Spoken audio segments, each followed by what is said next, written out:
What is the future of blockchain technology? Today, we have the pleasure of being joined by Dan Weiskopf of Tidal Financial Group. We're going to get his perspective on the future of blockchain, maybe even potential ways that we could approach the topic and invest. And so, without any further delay, Dan, it's a pleasure to have you here. Welcome to the program. Patrick, thanks for having me. Looking forward to a great discussion. We'll go back and forth on a lot of stuff. Absolutely. I want to start out by talking about you a little bit and your background. What is it about blockchain technology that really inspired you to pursue it, or what is it that got you into the area to begin with, in order to kind of understand it and give people guidance on it? I think certain people are born a certain way in terms of being early adopters. That's always been my style. I was early on ETFs, and at Tidal, by the way, we launch ETFs, and I've been in the ETF space for 25 years. In the way of blockchain and crypto, I think it started for me in around 2016, like in a hearty way. I went to some random meetings, frankly, in '09, 2010, when I um, didn't really understand it, and frankly was pushed off by it. But when you read the Satoshi paper, it's very intriguing and inspiring and empowering in such a way that it inspired me. And then, as somebody who likes to meet with companies and as somebody who is naturally curious, I started talking to people about it. And with that came like a natural inclination to find out more, right?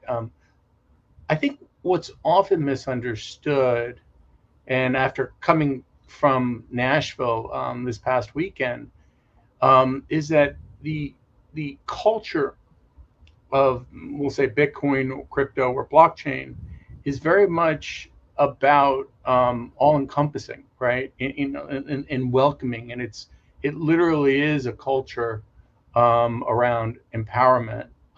So I guess that's my answer to your question. So Bullet 2016, 2017, lots of research and talking to a lot of folks who, like me, wanted to solve certain problems.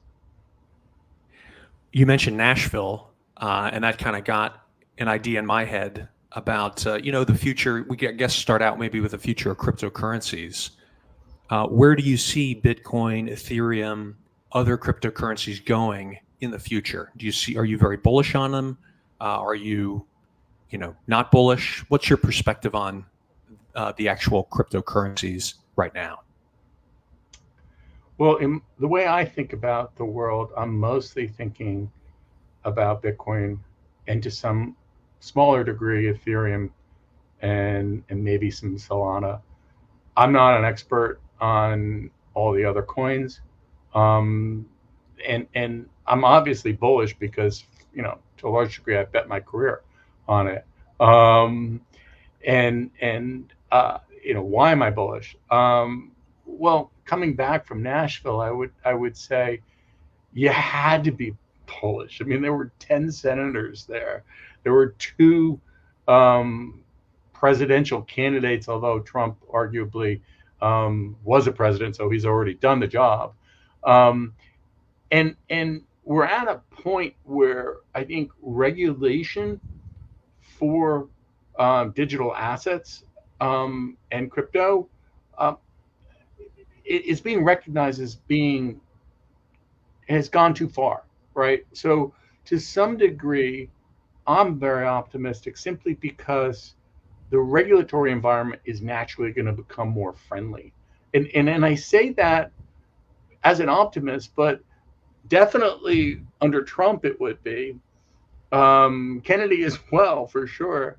But I think the Democrats uh, will also embrace it in a more positive light in the future, simply because we need to, right? It's not a bad thing.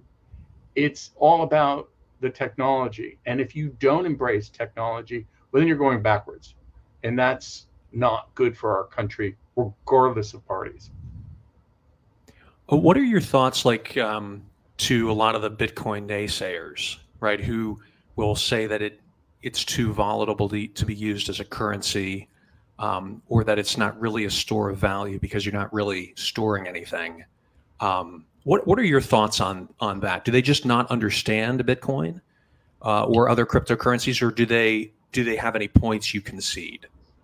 Yeah, so I'm a practical person. If I can Venmo money here in the US, I really don't need Bitcoin, right? Right. Um, but of course, in Africa, I'm sorry, in Nashville, I bumped into somebody from Africa.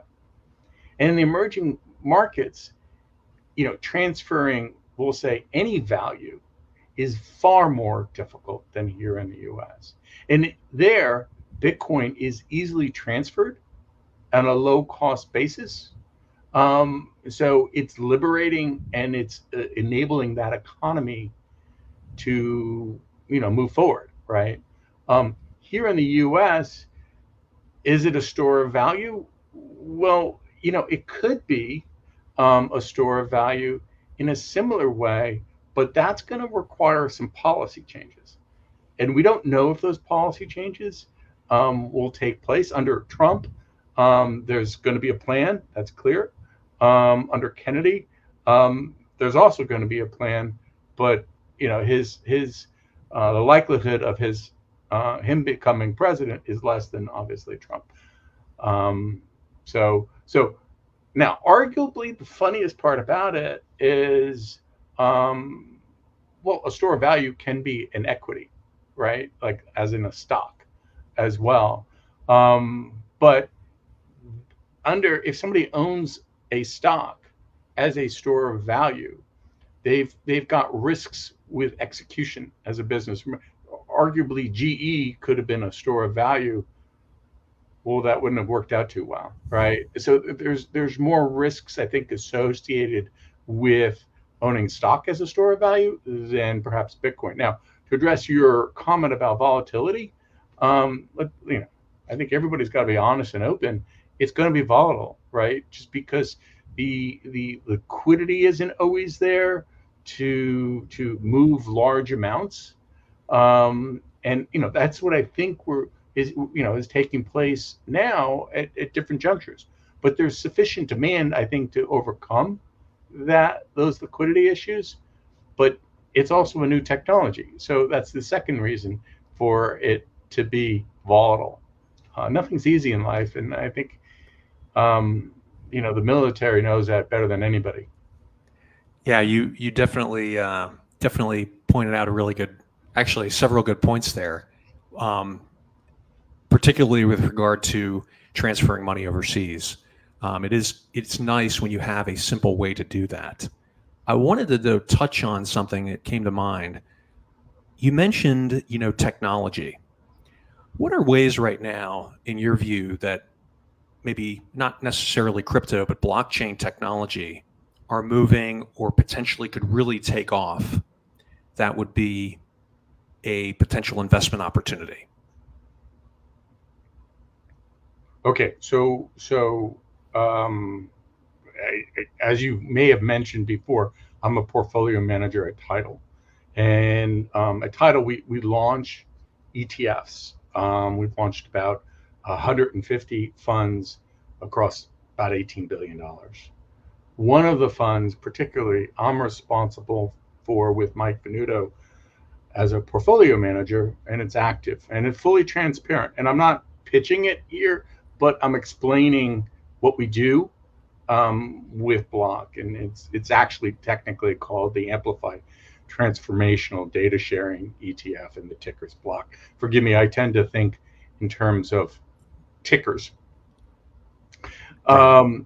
So anyway, fast forward. Our mandate is to invest in the infrastructure that's required to build out the blockchain. Now, that could mean PayPal as an example. It could mean Coinbase MicroStrategy is another example of a holding. We're about 25% weighted towards the data centers, which are often referenced as the miners. Unfortunately, it's like one of those labels that have come about that isn't necessarily the best label. Kind of like smart beta in the ETF space. I don't really understand what it is, but they're data centers that secure the network of Bitcoin. And so what I'm getting at with all this, block is an option for people, and to that point, I would say I'm always available to anybody and everybody to answer questions about how we do things.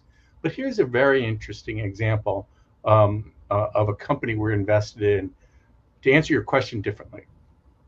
So Beyond is the company. Overstock it used to be the name of the company. Today it's Beyond. BYON is the ticker.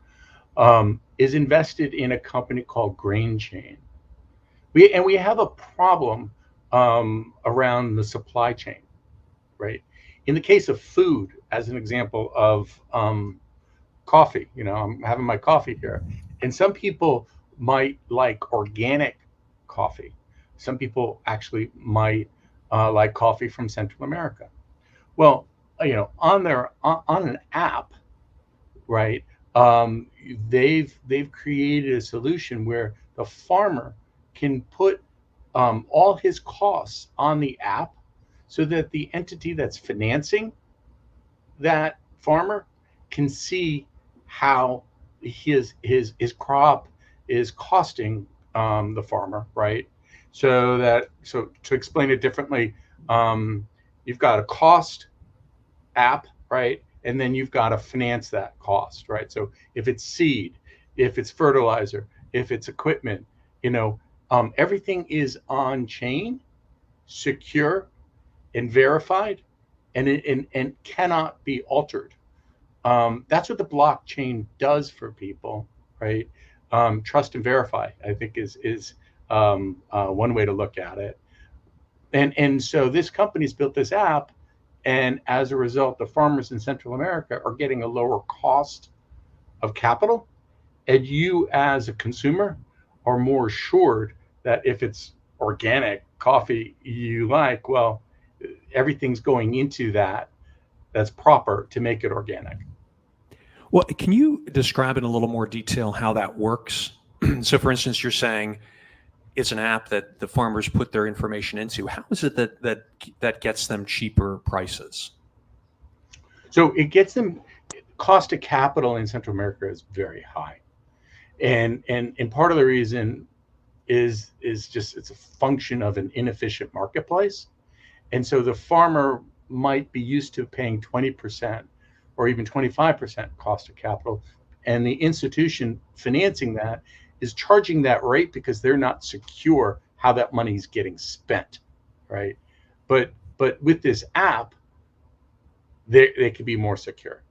Okay, that makes sense. Yeah, that's interesting. And you're saying and that then, this is and then go they ahead. and then I'm sorry, and then they also, in the context of that financier or that institution, they're also seeing how that coffee is weighed and where it's getting weighed, and through that, the Walmarts of the world can know how their coffee is getting sourced.